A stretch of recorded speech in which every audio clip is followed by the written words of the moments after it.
tariki ya 17 Kanama uyu mwaka wari umunsi utegerejwe cyane. Old Trafford yari yuzuye, abafana ba Manchester United bashaka kubona uburyo ikipe cya Ruben Amorim yitwara nyuma y'igihe cy'imyiteguro yari amazemo igihe bitegura umwaka w'imikino. Ku rundi ruhande Arsenal ya Mikel Arteta ereza muri ndege gusa kuri Old Trafford gutangira neza urugendo rwo kongera guhatana igikombe cya English Premier League nyuma yo kugerageza inshuro 3 zikurikiranya, ariko ikaba ku munota wa nyuma mu rugamba rwo guhatana igikombe cya English Premier League.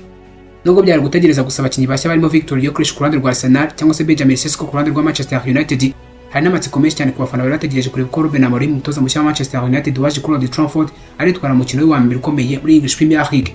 Harashize iminota 13 gusa ubwo nyine Arsenal yabonaga igitego cyahesheje intsinzi. Byose byatangiriye ku mupira w'umutekano waturutse muri corner watewe na Declan Rice.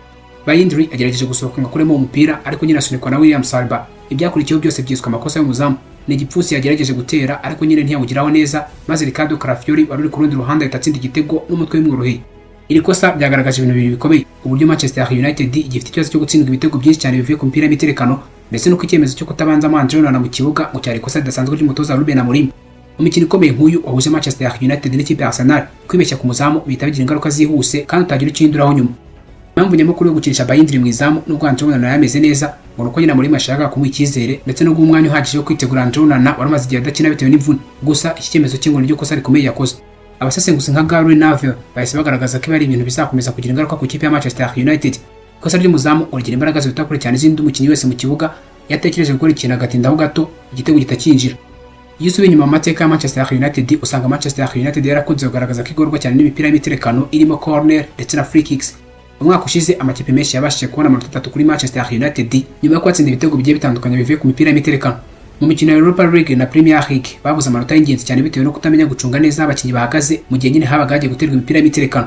Ku mukino wahuje n'ikipe ya Arsenal iki kibazo cyongeye kugaruka mu buryo bugaragara. Ricardo Calafiori myugariro wa Arsenal yabonye amahirwe yo gutsinda igitego ku mupira ruvuye muri corner. Atay Bayindri bari basimbuye André Onana mu izamu ntiyashoboye gufata neza umupira, Calafiori ahita awushyira mu rushundura byihuse. Iki ni ikibazo gikomeye cyane kuri Manchester United. Mu mukino wahuje amakipe yombi mu mwaka ushize Arsenal yatsinze ibitego bibiri ikipe ya Manchester United, byose biturutse ku mupira y'imiterekano. Mbere y'umukino wabahuje n'ubundi n'ikipe ya Arsenal, Ruben Amorim ubwe yabiganiraho n'itangazamakuru avuga ko nyine ikipe ye igomba gukosora ayo makosa. Atay Bayindri ntigeze yemeza abafana ba Manchester United uko yitwaye mu gufata umupira, byabaye ikimenyetso cyo ko nyine atari ku rwego rwo gushingirwa ikipe muri English Premier League. United kugeza ubu ngubu iri mu gihariro gikomeye cyane kuko nyine Ruben Amorim batanise André Onana. Ubundi busanzwe umuzamu n'umutima w'ikipe mu gihe bagiye gutera imipira y'imiterekano iyo adahagaze neza ubugarizi bwose bitabuhungabana. Nubwo Matthias de Ligt yakinnye neza cyane, ikibazo cya Manchester United si ubushobozi bw'abakinnyi ku giti cyabo, ahubwo nyine n'uburyo ikipe yose ihuza imbaraga mu kurinda izamu ryabo. Nta kumvikana kwagaragaye hagati y'abamyugariro, abakinnyi bo hagati ndetse n'umuzamu. Iyi kipe ikunze gutsindwa ibitego bivuye ku mipira y'imiterekano, abakinnyi bayo bahorana ubwoba igihe cyose hagiye guterwa corner cyangwa se free kick, cyane cyane iyo yegereye izamu.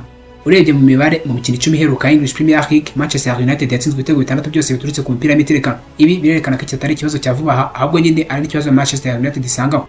Ruben Amorim arasabwa guha umwanya muremure imyitozo yihariye ku mipira y'imiterekano mu ikipe nk'iyi, aho abafana bategereje intsinzi. Ku ikibazo nk'iki gikomeje kugaragara ngo bishobora kuzatuma batakariza icyizere umutoza mushya Ruben Amorim. Arsenal ntabwo akinaga neza cyane kurusha Manchester United muri uyu mukino. Umukino Arsenal yakinaga wari wuzuye amakosa cyane mu kibuga hagati, ndetse n'abakinnyi nka Victor Gyökeres. Abafana ba Arsenal baritezeho ibitangaza, byagaragariye buri wese ko batangiye gukorwa n'igitutu cya English Premier League. Gusa nk'uko ikipe ikomeye kandi ifite intego yo kwitwara, Gunners babyaje umusaruro amahirwe amwe bahawe na Bayindri, babyaza igitego barenze kugeza ku minota 90.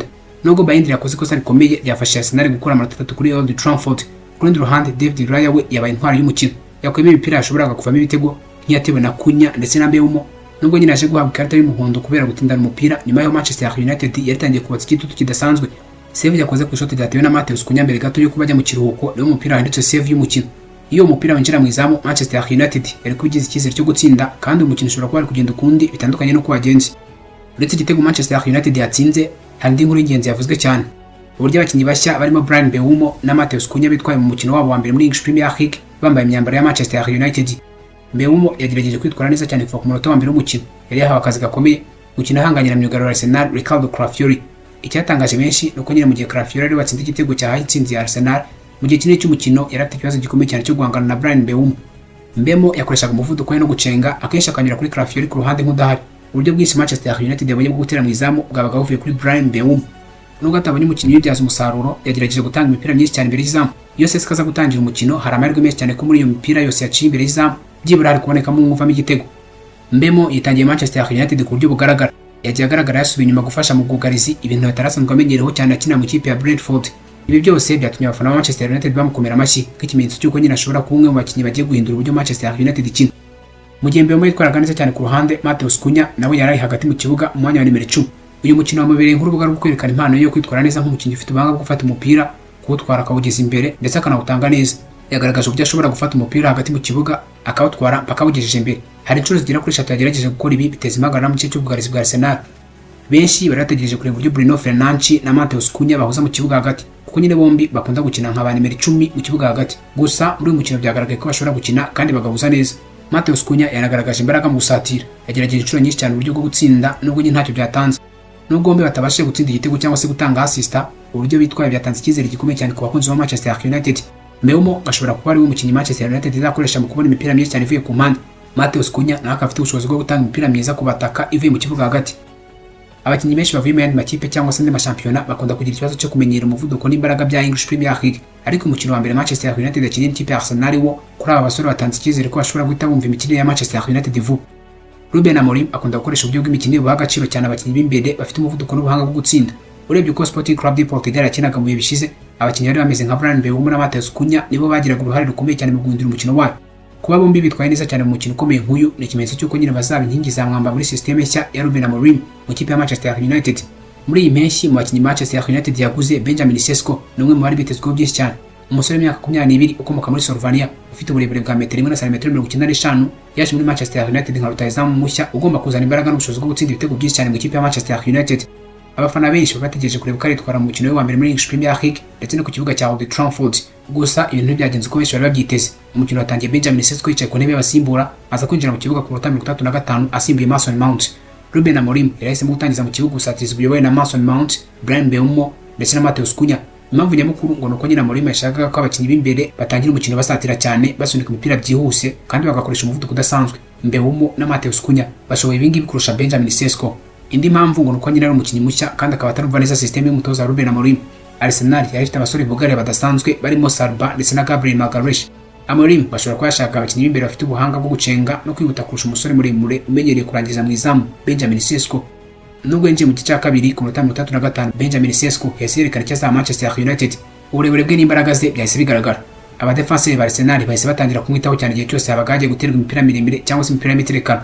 Yagerageje kwakira imipira ituruka inyuma akayifata akayisubiza kuri Bruno Fernandes cyangwa se Cunha. Ibi ni ibintu Manchester United yari maze igihe kinini cyane cyendeye, aho nyine rutahizamu ashobora gufata umupira yaburuka utera mu izamu akawa abakinnyi bo hagati, ubundi agahagarara neza wenda bakaba bamusubiza agatsinda igitego.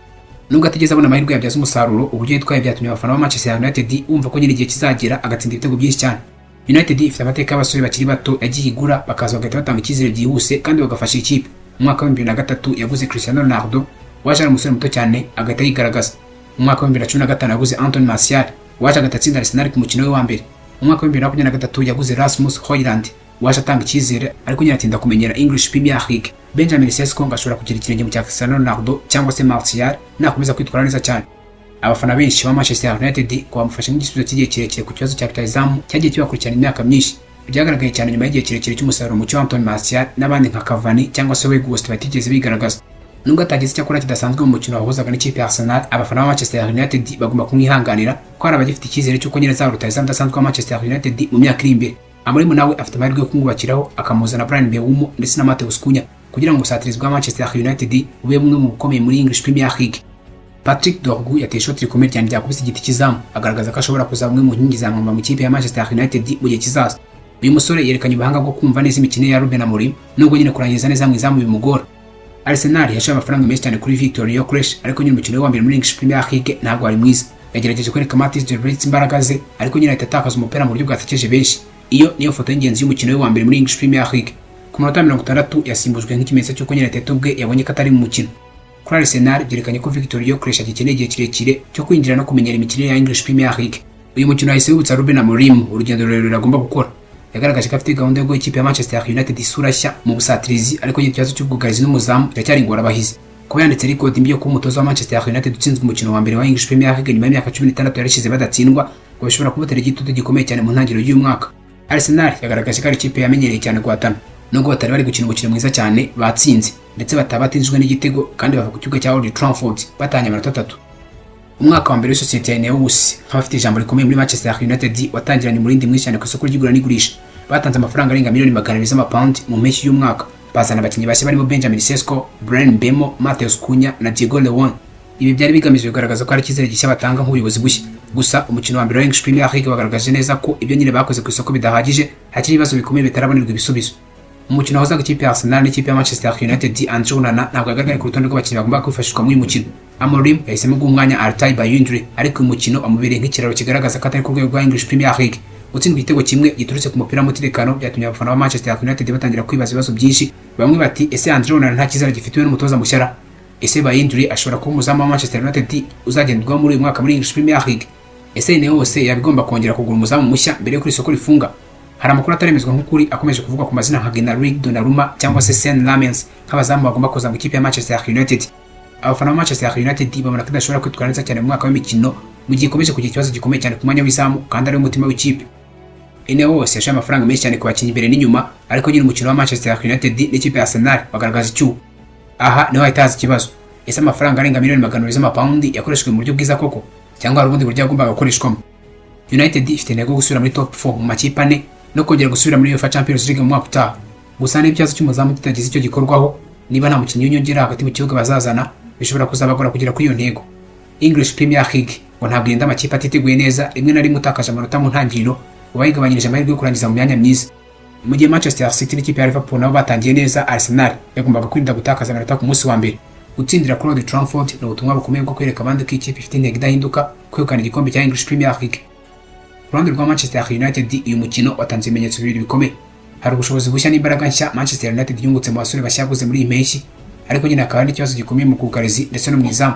Uyu mukino wasize wibukije Ruben Amorim ko akazi ke kakiri kenshi cyane mu ikipe ya Manchester United.